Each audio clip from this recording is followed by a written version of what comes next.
안녕하십니까? 소쿨국장입니다.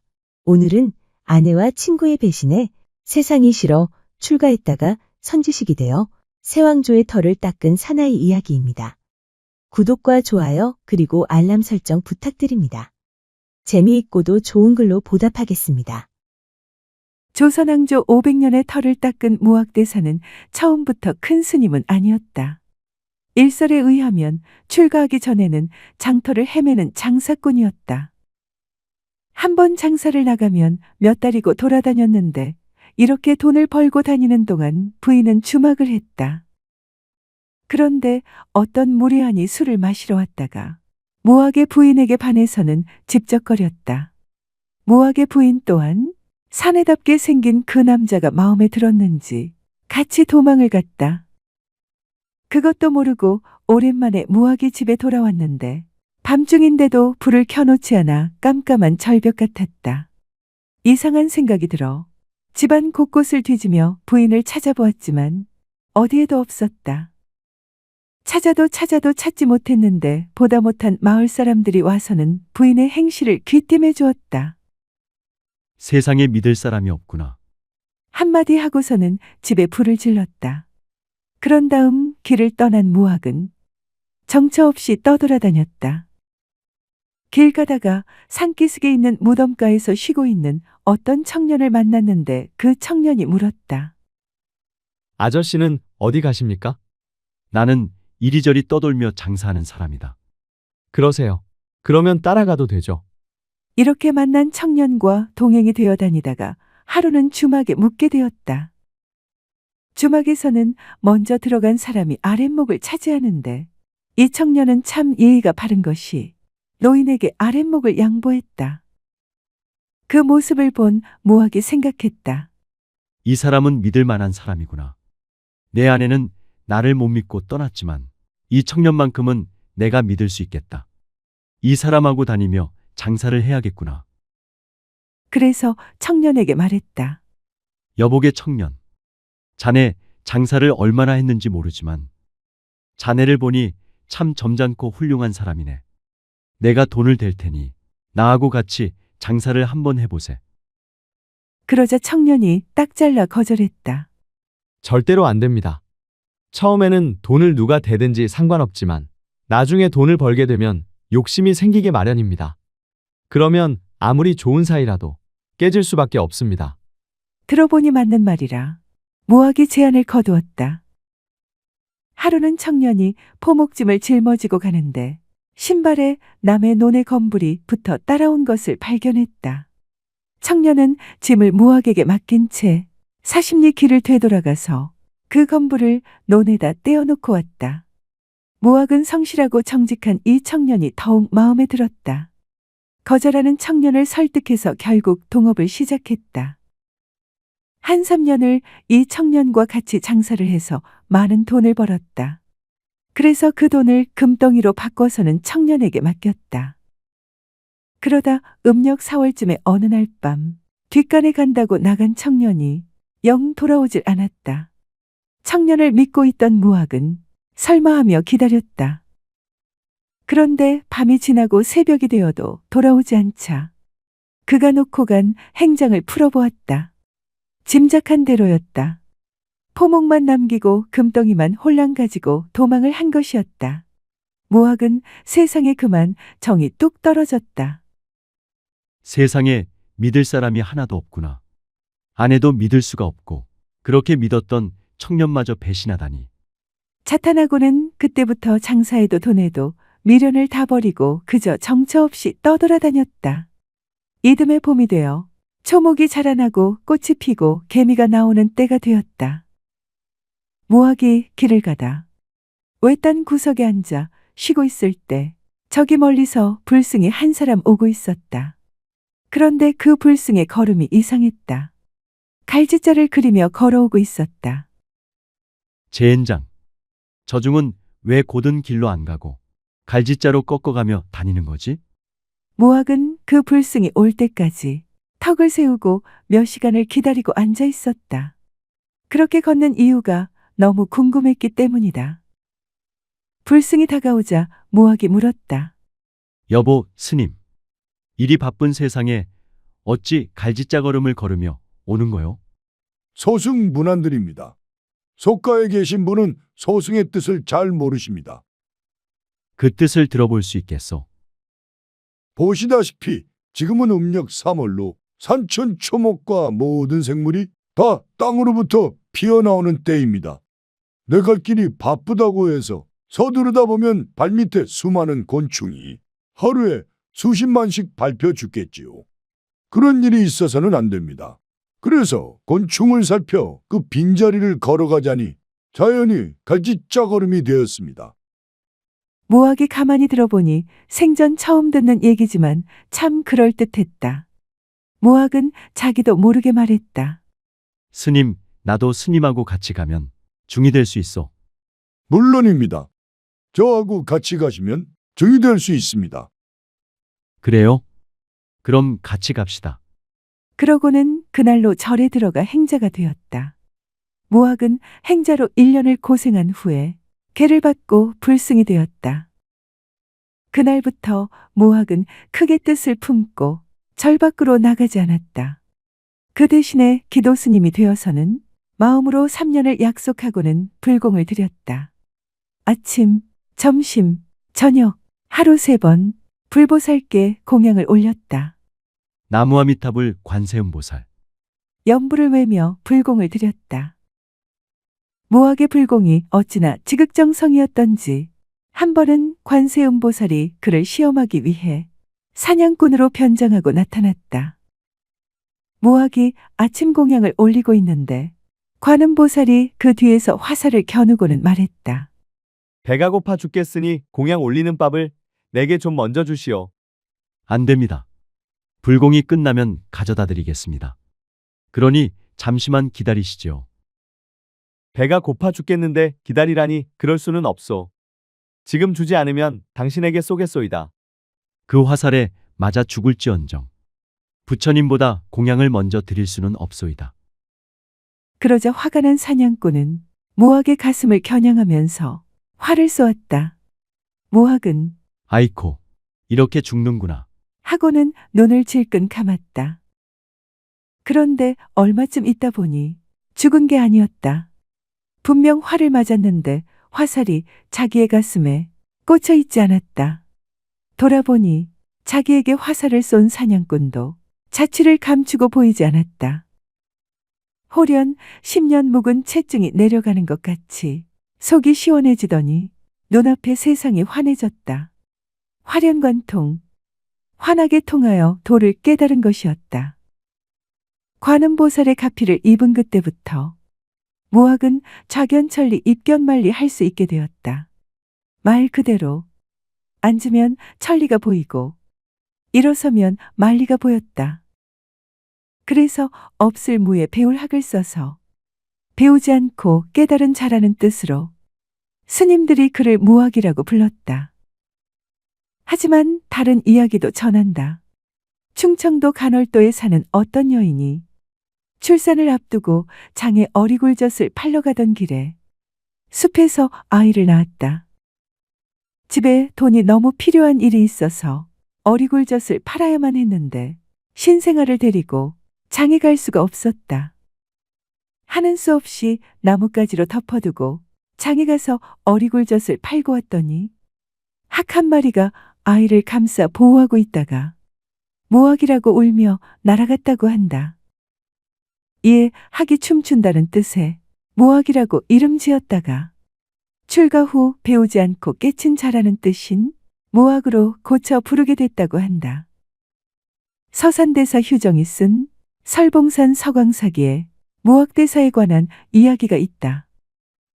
이 책에 의하면 모학대사가 설봉산 토굴에 숨어 이름을 숨기고 솔잎을 먹으며 칡비옷을 입고 수행하고 있었는데 1384년 무렵 이성계가 대사를 찾아간다.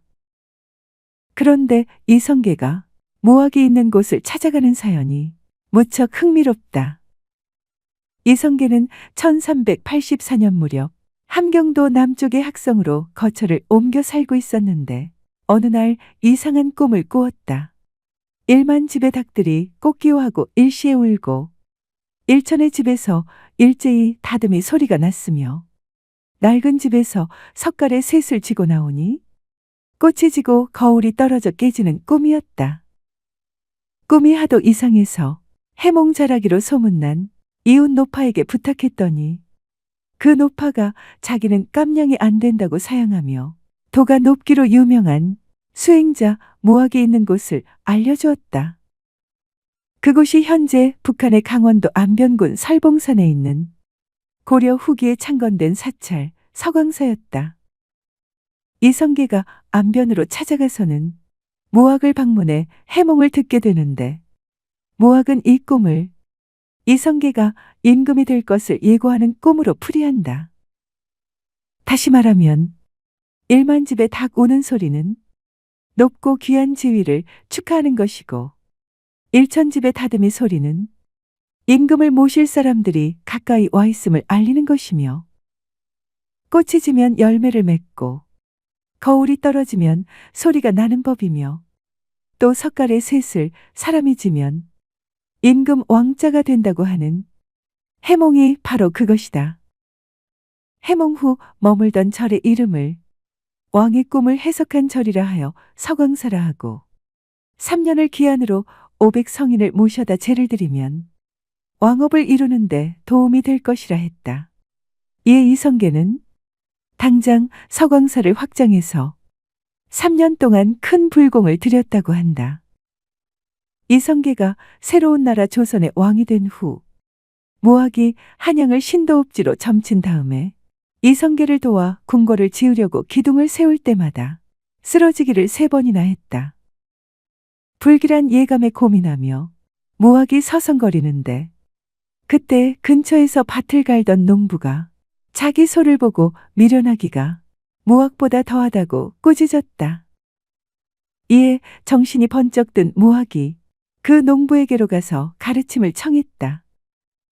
농부는 지금 터에서 서쪽으로 10리만 더 가라고 하면서 이곳은 학의 형상인데 몸통 부분에 궁궐을 지으려 하니 무거워 학이 날 수가 없어 기둥이 쓰러지므로 날개에 해당하는 지역에 먼저 사대문을 짓고 나서 궁궐을 지으라고 했다. 이에 왕십리라는 지명이 생기고 지금의 경복궁 터에 궁궐을 지었다.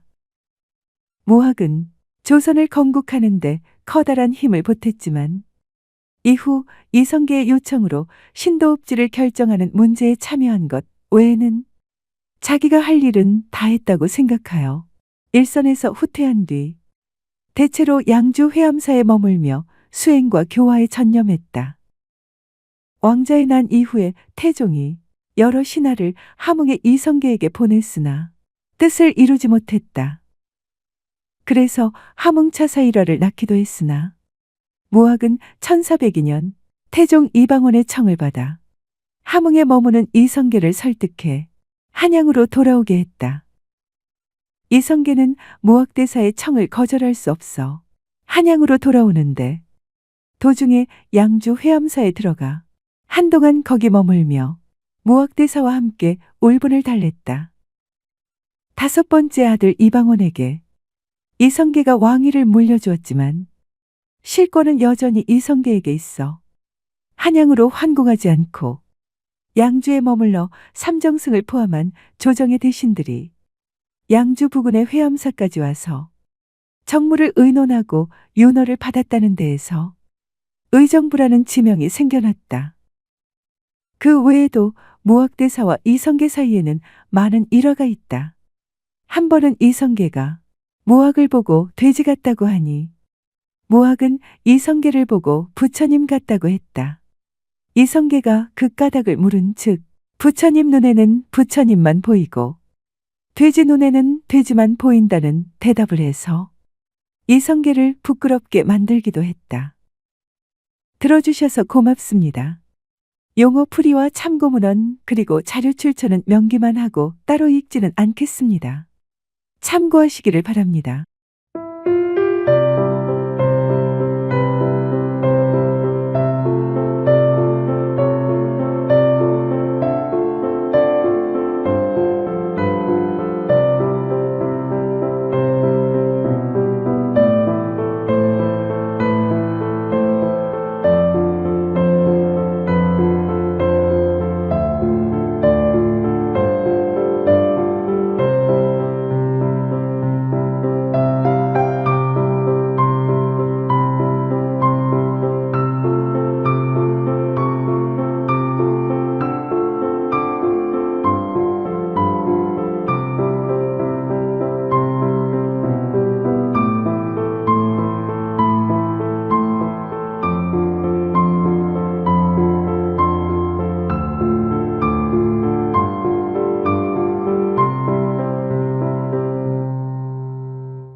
안녕하십니까?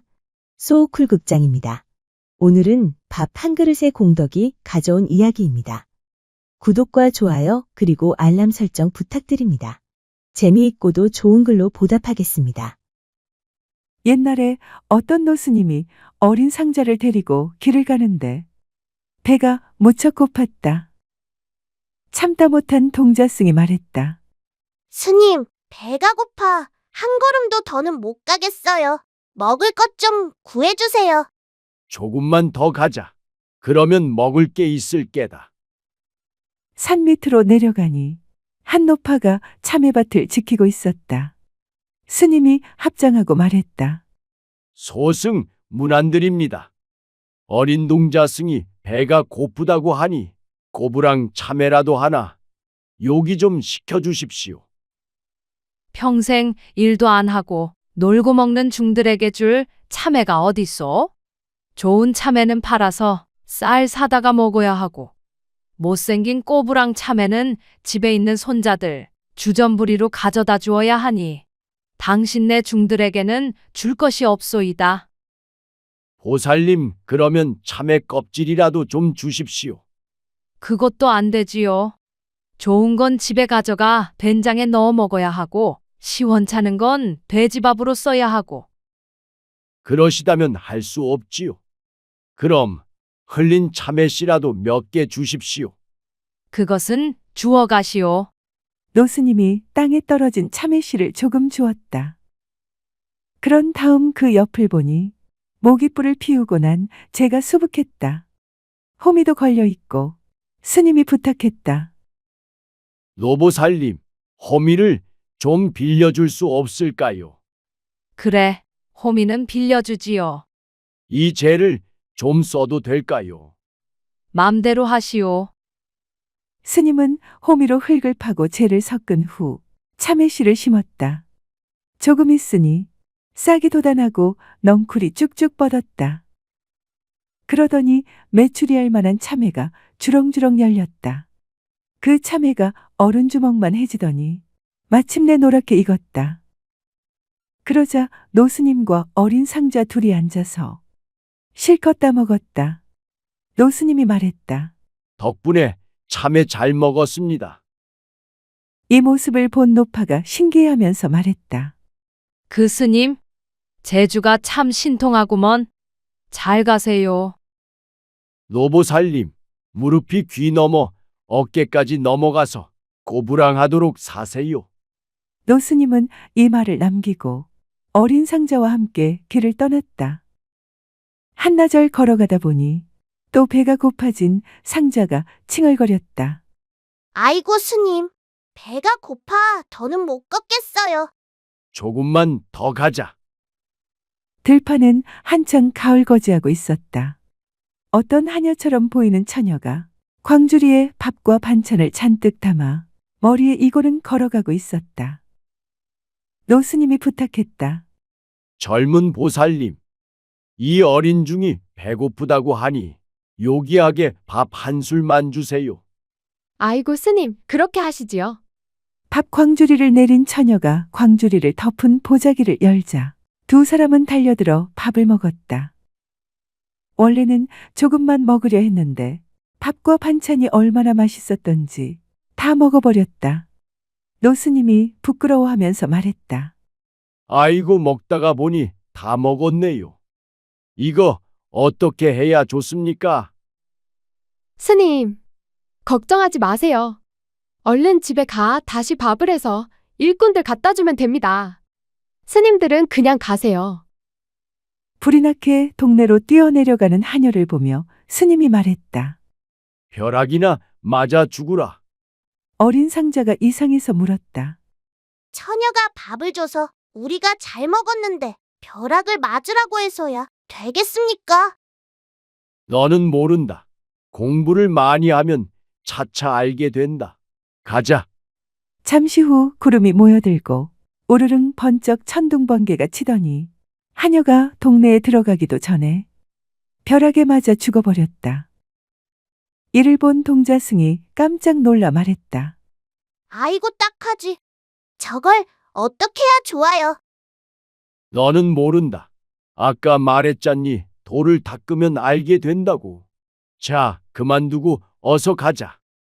동자승은 따라가면서 입을 삐죽였다. 노스님의 처사가 못마땅했기 때문이다. 그러자 노스님이 상자의 머리를 쓰다듬으면서 입을 열었다. 태어나고 죽는 것은 우리가 사는 세상의 법칙이라 아무도 벗어날 수 없다. 우리는 죽어서 윤회하는데 그것은 마치 지금 살고 있던 집을 두고 새 집으로 옮기는 것과 같다. 지금 저 하녀는 집으로 치면 비가 들이치고 바람에 휘날리는 움막에 사는 것과 같다. 하지만 이번 생에 좋은 공덕을 쌓았으니 다음 생에는 넓고 좋은 집에서 호강하며 살게 될 것이다. 아마도 하늘이 어렵게 사는 처녀의 삶을 불쌍하게 여겨 저러는지도 모른다. 누가 그 이유를 알겠느냐? 그렇게 커다란 강물처럼 흘러가면서 우리가 지은 인연을 따라 사는 것이 우리가 살아가는 인생이다. 그러니 죽는 것을 어찌 죽는 것이라, 사는 것을 어찌 사는 것이라 할 수 있겠느냐? 삶과 죽음을 번갈아 드나드는 것이 윤회이자 우리의 인생인 것을. 그 일이 있고 난 뒤 세월이 20여 년 흘렀는데 이제는 파파 할아범이 된 노스님과 잘생긴 청년이 된 스님이 길을 가고 있었다. 얼마를 가다 보니 세원님의 부임 행렬이 보였는데 갖은 풍악을 울리며 가는데 굉장했다. 그 모습을 본 노스님이 물었다. 너 저기 저 원님을 알겠느냐? 아이고, 스님 제가 어떻게 합니까? 예전에 벼락 맞아 죽은 그 처녀다. 예. 그러고 보니 닮은 것도 같고. 처녀의 관상을 보니 맨날 남의 집 일이나 하고 평생 고생만 할 팔자였다. 그래서 벼락 맞아 죽으라고 했다. 그 하녀가 한양 대갓집에 다시 태어나 과거의 급제에서는 지금 고을살이를 나가는 거다. 스승님이 하는 말에 고개를 끄덕이긴 했지만 당최 무슨 말인지 그때나 지금이나 상자는 도저히 알 수가 없었다. 또 얼마를 가다가 보니 참외밭 원두막에 한 200살은 넘어 보이는 노파가 앉아 있었다. 너 저 노파를 알겠느냐? 스님, 제가 어떻게 합니까? 20여 년 전에 우리가 그때 참외 좀 달라니까 안 준 그 노파이니라. 상자가 보니 무릎이 귀 너머 어깨 너머로 넘어가서 꼬부랑 할머니로 아직 살고 있었다. 상자는 20여 년 전에 스승님이 한 말의 의미를 비로소 다는 아니지만 조금 깨닫고는 머리를 끄덕였다. 노스님이 주지로 있다가 돌아가시고 상자가 새 주지로 있는 절의 아랫동네에 12살 난 지성이와 10살 난 감천이 살았다. 지성은 눈먼 소경이고 감천은 걷지 못하는 안전뱅이였는데 한 동네 위아래 집에 살았다. 그런데 두 아이가 16살 정도 되었을 때 부모님이 모두 돌아가셨다. 그러자 하인들이 집 문서, 땅 문서를 모두 훔쳐서 팔아먹고는 도망을 갔다. 그러니 둘 다 살 길이 막막했다. 하루는 눈먼 지성이가 더듬더듬 아랫집 감천이를 찾아갔다. 감천아, 우리가 부모님 살아계실 때는 그럭저럭 지냈지만 지금은 아무것도 없으니 이렇게 살다가는 당장 굶어 죽겠다. 그러니 우리가 살방도를 한번 찾아봐야 하지 않겠느냐? 어떻게 생각하느냐? 그러자 감천이 쌍수를 들어 환영하였다. 형님 말이 옳습니다. 형님은 앞을 못 보지만 다리가 성하고 나는 눈이 보이지만 다리가 부실하잖아요. 그러니 형님은 나를 업고 나는 길을 가리키면 되지 않겠습니까? 그렇게 한다면 어디라도 다닐 수 있으니 밥이라도 얻어먹고 살지 않겠습니까? 그렇게 합의를 본 그날부터 지성이는 감천을 업고 동량을 다녔다. 하루는 길을 가다 냇가를 만나자 감천이가 말했다. 형님, 내과예요. 그러냐? 기운도 없고 하니 여기서 좀 쉬었다가 가자. 지성이 감천을 내려놓았다. 지성이는 배도 고프고 다리도 아파서 쭈그리고 앉아 있었다. 감천이도 배가 고프기는 마찬가지여서 흘러가는 냇물만 물끄러미 쳐다보고 있었다. 그런데 이게 웬일이야? 냇가에 징검돌 하나가 반짝이고 있었다.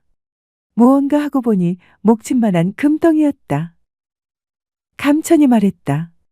형님, 제가 잘못 본 건지 몰라도 여기 징검다리에 돌 하나가 금덩어리로 보이네요. 그래? 내가 앞은 못 보지만 옛날 어른들 말씀이 금덩이는 긁어보면 알 수 있다더라. 가져와 봐라. 감천이 금덩이를 가져왔다. 지성이는 금덩이를 요리조리 만져보고 긁어보고 얼굴에도 문질러 보았다. 그래, 이거 진짜 금덩어리 맞다. 우리 이놈을 가져가서 팔면 부모님 살아계실 때만큼 재물을 얻을 수 있겠다. 지성이는 잠시 생각하더니 다시 말했다. 이걸 가져가 재산을 또 장만한들 무엇하겠느냐. 나는 앞을 못 보고 너는 다리를 못 쓰니 또 도둑 맞을 거 아니냐.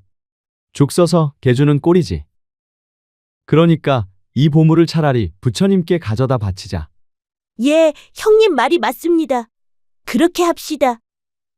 둘이 의견을 모아 금덩이를 이제는 세상을 버린 노스님의 상자가 주지로 있는 절에 바쳤다. 그 금덩어리를 받은 세주지는 어떻게 하면 부처님이 좋아하실까를 고민하다가 금덩어리를 팔아서 논을 샀다. 가을이 되어 추수를 하자 절집 도량에 커다란 가마솥을 걸었다. 그런 다음 추수한 쌀을 가지고 죽을 끓여서 매일 거린들에게 나눠 먹였다. 희한한 것은 수확한 쌀이 다음 추수할 때까지 죽을 끓일 양이 되었다는 것이다. 그러니 매년 죽을 끓여서 인근 수십 리에 사는 거지들의 배를 골치 않게 할 수 있었다. 그 공덕인지는 몰라도 얼마 뒤에 지성이는 눈을 뜨고 감천이는 걷게 되었다. 그때부터 지성이면 감천이란 말이 생겼다고 한다. 정성이 지극하면 하늘이 복을 내린다는 뜻이지. 들어주셔서 고맙습니다. 용어 풀이와 참고 문헌 그리고 자료 출처는 명기만 하고 따로 읽지는 않겠습니다. 참고하시기를 바랍니다.